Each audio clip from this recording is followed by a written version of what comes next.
السلام علیکم ورحمۃ اللہ وبرکاتہ۔ اعوذ باللہ من الشیطان الرجیم، بسم اللہ الرحمن الرحیم۔ تنزیل من رب العالمین، افبہذا الحدیث انتم مدہنون، وتجعلون رزقکم انکم تکذبون، فلولا اذا بلغت الحلقوم وأنتم حينئذ تنظرون، ونحن أقرب إليه منكم ولكن لا تبصرون، فلولا إن كنتم غير مدينين ترجعونها إن كنتم صادقين، فأما إن كان من المقربين فروح وريحان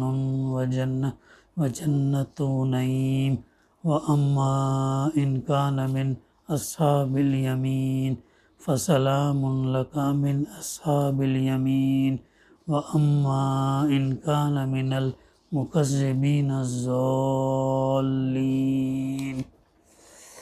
فنزل من حميم وتصلية جحيم،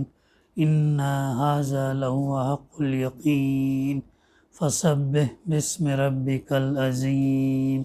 صدق اللہ العلی العظیم۔ رب اشرح لی صدری ویسر لی امری واحلل عقدۃ من لسانی یفقہوا قولی، رب زدنی علما۔ یہ رب العالمین کا نازل کردہ ہے، یعنی قرآن مجید جو اللہ کی کتاب جو ہے یہ رب العالمین اللہ کا نازل کردہ ہے۔ پھر کیا اس کلام کے ساتھ تم بے اعتنائی برتتے ہو اور اس نعمت میں اپنا حصہ تم نے یہ رکھا ہے کہ اسے جھٹلاتے ہو؟ اب اگر تم کسی کے محکوم نہیں ہو اور اپنے اس خیال میں سچے ہو تو جب مرنے والے کی جان حلق تک پہنچ چکی ہوتی ہے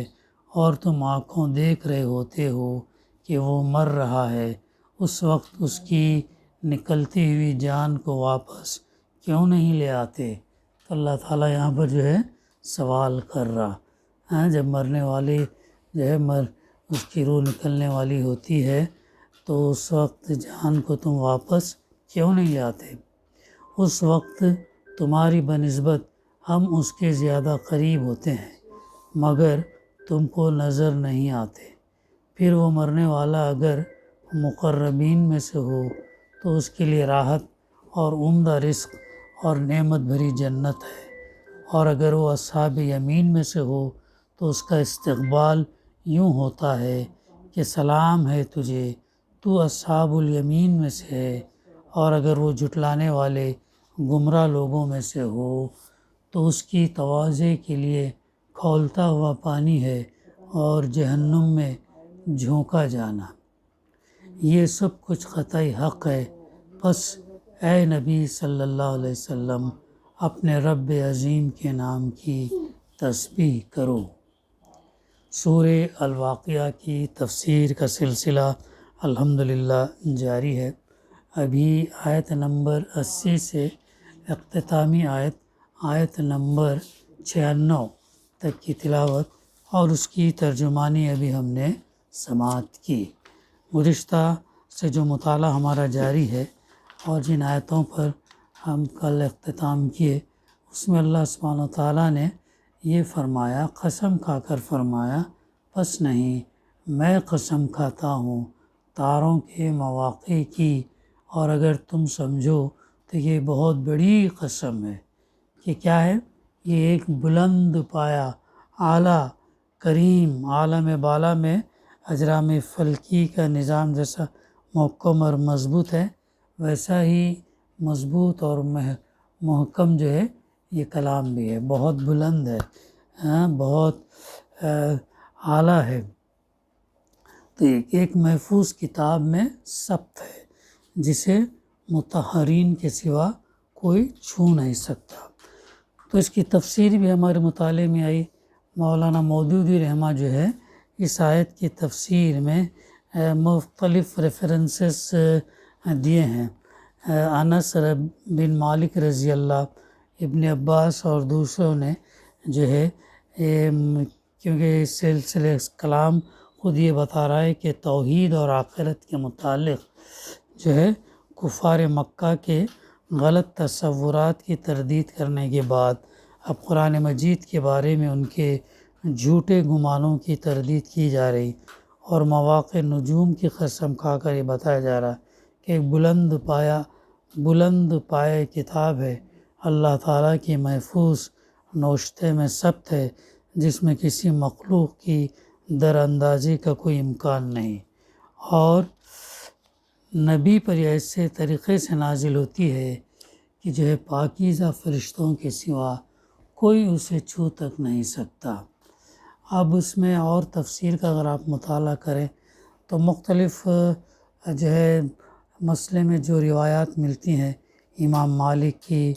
حضرت علی رضی اللہ کی، صحابہ تابعین کی، فقہاء کے مسالک میں حنفی مسلک کی، اور جو شافعی مسلک کی، مالکیہ مسلک کی، حنبلی مذہب کے احکام جو نقل کیے گئے ہیں، تمام کی جو ریفرنسز اس میں ملتے ہیں۔ تو اس کا انفرادی طور پر آپ جو ہے اس کا مطالعہ کر سکتے ہیں، چونکہ تفصیل لمبی ہے، اور انفرادی طور پر اس کا مطالعہ کر سکتے ہیں۔ اس کے بعد فرمایا گیا تنزیل من رب العالمین، یہ یعنی قرآن مجید رب العالمین کا نازل کردہ کلام ہے۔ اللہ نے اپنے فرشتے جبریل سے یہ کلام اللہ کے رسول صلی اللہ علیہ وسلم کے پاس بھیجا۔ آگے فرمایا گیا افبہذا الحدیث انتم مدہنون، پھر کیا اس کلام کے ساتھ تم بے اعتنائی برتتے ہو، تم جو ہے اس کے ساتھ بے اعتنائی برتتے ہو۔ اس کی تفسیر یوں ہے، اصل الفاظ ہیں انتم مدہنون، ادھان کے معنی ہیں کسی چیز سے مداہنت برتنا، اس کو اہمیت نہ دینا، اس کو سنجیدہ توجہ کے قابل نہ سمجھنا۔ انگریزی میں جیسے ٹو ٹیک لائٹلی کے الفاظ آتے ہیں نا، اس سے اسی مفہوم سے جو ہے یہ قریب تر ہے۔ تو یہ جو ہے بات یہاں پر فرمائی گئی کہ تم اس کلام کے ساتھ کیا بے اعتنائی برتتے ہو، اور اس نعمت میں وَتَجْعَلُونَ رِزْقَكُمْ أَنَّكُمْ تُكَذِّبُونَ، اپنا حصہ تم نے یہ رکھا ہے کہ تم اسے جو ہے جھٹلاتے ہو، تم اسے جھٹلاتے ہو۔ تو اس کی تفسیر میں ہے کہ امام رازی نے تجعلون رزقکم کی تفسیر میں ایک احتمال یہ بھی ظاہر کیا کہ یہاں لفظ رزق معاش کے معنی میں ہو، چونکہ کفار قریش قرآن کی دعوت کو اپنے معاشی مفاد کے لیے نقصان دہ سمجھتے تھے، اور ان کا خیال یہ تھا کہ یہ جو ہے دعوت اگر کامیاب ہو گئی تو ہمارا رزق مارا جائے گا۔ اس لیے اس آیت کا یہ مطلب بھی ہو سکتا ہے کہ تم نے اس قرآن کی تکذیب کو اپنے پیٹ کا دھندا جو ہے بنا رکھا ہے، تمہارے نزدیک حق اور باطل کا سوال کوئی اہمیت نہیں رکھتا، اصل اہمیت تمہاری نگاہ میں روٹی ہے، روٹی کے اور اس کی خاطر حق کی مخالفت کرنے اور باطل کا سہارا لینے میں تمہیں کوئی تعمل جو ہے نہیں ہے، یہ ہے۔ تو تم جو ہے اپنا حصہ تم نے رکھا کہ اسے تم دراصل جھٹلاتے ہو۔ پھر آگے فرمایا جا رہا فلولا اذا بلغت الحلقوم، اب اگر تم کسی کے محکوم نہیں ہو اور اپنے اس خیال میں سچے ہو، وَأَنْتُمْ حِينَئِذٍ تَنْظُرُونَ وَنَحْنُ أَقْرَبُ إِلَيْهِ مِنْكُمْ وَلَكِنْ لَا تُبْصِرُونَ۔ اب اپنے اس خیال میں اگر تم سچے ہو تو جب مرنے والے کی جان حلق تک پہنچ چکی ہوتی ہے اور تم آنکھوں دیکھ رہے ہوتے ہو کہ وہ مر رہا ہے، اس وقت اس کی نکلتی ہوئی جان کو واپس کیوں نہیں لے آتے؟ یہ اللہ تعالیٰ جو ہے یہاں پر سوال کر رہا ہے کہ جب مرنے والا جو ہے اور تم دیکھ رہے ہوتے جان جو ہے اس کی حلق تک پہنچ چکی ہوتی تو وہ مر رہا ہے، اس وقت نکلتی ہوئی اس جان کو تم واپس کیوں نہیں آئے؟ تم بڑی بڑی باتیں کرتے ہو، تم جو ہے مطالبہ کرتے ہو کہ قیامت لے آؤ، دیکھے تو اسے عذاب کیسا ہوتا ہے، ساری باتیں کر، اب اس کا وقت جب آئے گا تب آئے گا، لیکن اس سے پہلے جو تم کو یہ کرنا چاہیے، تم جو انکار کر کے جو ہے اپنے آپ کو جہنم کی طرف جو ہے تم لے کر جا رہے ہو، تو ایسا تم رویہ جو ہے وہ یہ کرے گا۔ آگے فرمایا، اللہ تعالیٰ فرماتا یہ اگر اس وقت جو ہے تمہاری بنسبت ہم اس کے زیادہ قریب ہوتے ہیں مگر تم کو نظر نہیں، یعنی جب انسان کی روح قبض ہوتی ہے، جان نکلتی ہے، تو اس وقت اللہ تعالیٰ کی روح جو ہے وہ جو ہے قریب ہوتی ہے، اللہ تعالیٰ روح نہیں، اللہ جو اس روح سے قریب ہوتا ہے اور وہ ہم کو دیکھ رہا ہوتا ہے مگر ہم کو نظر نہیں آتا۔ پھر وہ مرنے والا اگر مقربین میں سے ہے، آیا تھا نا شروع میں 3 گروہ میں اللہ تعالیٰ پوری انسانیت کو بانٹے گا، ایک مقربین، ایک دائیں بازو والے، ایک بائیں بازو والے، تو یہ مقربین اور دائیں بازو والے یہ لوگوں کو اللہ تعالیٰ ان سے چھانٹ دے گا اور انہیں جنت کے راستے پر جو ان کو ڈال دے گا۔ تو مرنے والا اگر ان مقربین میں سے ہو تو اس کے لیے راحت اور عمدہ رزق اور نعمت بھری جنت ہے، اس کے لیے یہ انعام ہے، کتنا بڑا انعام ہے کہ اللہ تعالیٰ یہ عطا فرماتا۔ پھر وہ اس کے ساتھ ساتھ اس کے لیے راحت اور عمدہ رزق اور نعمت بھری جنت ہے۔ اب اس کے مقابلے میں اگر وہ اصحاب یمین ہے تو اس کا استقبال یوں ہوتا کہ سلام ہے تجھے، تو اصحاب الیمین میں سے ہے، اور اگر وہ جھٹلانے والے گمراہ لوگوں میں سے ہو تو ایسی صورت میں کیا ہوتا، تو اس کی تواضع کے لیے کھولتا ہوا پانی اور جہنم میں جھونکا جانا ہے، تو اس کے لیے ٹھنڈا پانی نہیں، نارمل پانی نہیں، بلکہ کھولتا ہوا پانی جو ہے اس کو دیا جائے گا، اور پھر ساتھ ہی اس کو جہنم میں جھونکا جائے گا۔ کتنا خطرناک عذاب ہے جو بائیں بازو والے ہیں، 3 گروہ کا ہم نے پڑھے نا، ایک مقربین، ایک دائیں بازو والے جو جنت میں جائیں گے، اور اس کے مقابلے میں بائیں بازو والے جو ہے جہنم میں جائیں گے، تو ان کا جو ہے ان کا جو ہے وہ جزا رہے گی کہ وہ جہنم میں جائیں گے۔ پھر آخر میں فرمایا جا رہا یہ سب کچھ قطعی حق ہے، پس اے نبی صلی اللہ علیہ وسلم اپنے رب عظیم کے نام کی تسبیح کرو۔ اب حضرت تفسیر ہے عقبہ بن عامر جوہنی کی روایت ہے کہ جب یہ آیت نازل ہوئی تو رسول اللہ صلی اللہ علیہ وسلم نے علم کے دریا کو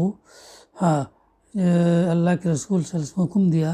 کہ اس کو تم لوگ اپنے رکوع میں رکھ دو، یعنی رکوع میں سبحان ربی العظیم کہا کرو، اور جب آیت سبح اسم ربک الاعلیٰ نازل ہوئی تو آپ نے فرمایا اس سے اپنے سجدے میں رکھو، یعنی سبحان ربی الاعلیٰ کہا کرو، اور مسند احمد اور ابو داود، ابن ماجہ، ابن حبان، حاکم اس پتے پر چلتا ہے، اس سے پتہ چلتا ہے کہ رسول اکرم صلی اللہ علیہ وسلم نے نماز کا ذکر جو طریقے مقرر فرمایا اس کے چھوٹے چھوٹے اجزاء تک قرآن پاک کے اشاروں سے ماخوذ ہیں، یعنی یہ وہ بہت اہم آیتیں ہیں جس کے اندر یہ بھی بات بتائی گئی کہ جو ہے 3 گروہ کا جو قصہ ہے، اور پھر بعد میں سورہ اعلیٰ سبحان ربی الاعلیٰ سجدے میں اور سبحان ربی العظیم رکوع میں، تو انہی آیت سے اللہ کے رسول صلی اللہ علیہ وسلم نے یہ حکم دیا کہ تم جو ہے قرآن میں ان کا تذکرہ رکوع اور سجدے میں کرو کر کے۔ تو اسی کے ساتھ سورہ الواقعہ کی تفسیر کا اختتام ہوتا ہے۔ دعا ہے کہ اللہ تعالیٰ ہمیں کہنے سننے سے زیادہ عمل کرنے کی توفیق عطا کرے۔ ربنا تقبل منا انک انت السمیع العلیم وتب علینا انک انت التواب الرحیم۔ صلی اللہ تعالیٰ علی خیر خلقہ وعلی آلہ وصحبہ اجمعین۔ الحمد للہ رب العالمین۔